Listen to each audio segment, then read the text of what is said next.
So I had these cute ice cream cone cookie cutters with a pattern on the cone. I didn't want to cover up that pattern, so I thinned my royal icing until it was super runny. I put a tray lined with parchment paper under my cookies and spooned on the icing. Using a spatula, I moved the icing around and scraped most of it off. If your cookie cutters don't have a pattern for the cone, you can pipe crisscross lines on the cone, let it dry, and then spoon icing over the top until it is covered. Turn the cookie upside down and shake off any excess. That will result in a similar look.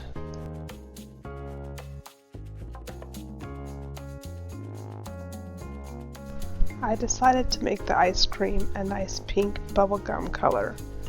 I outlined and filled in the ice cream using a 12-second flood consistency.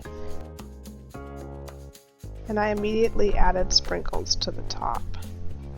Let it dry for about an hour and then add another layer to the bottom of the ice cream scoop.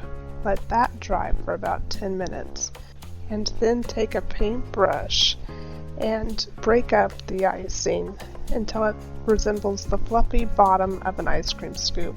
Let that dry. Using brown edible dust, I dipped a soft brush into the dust and tapped off the excess. Then I applied it to the ice cream cone. I wanted to bring out the texture even more.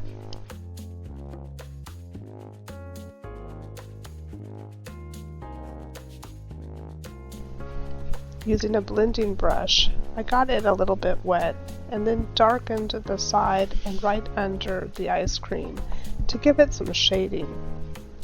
And here's the finished cookie. I can't wait to take a bite.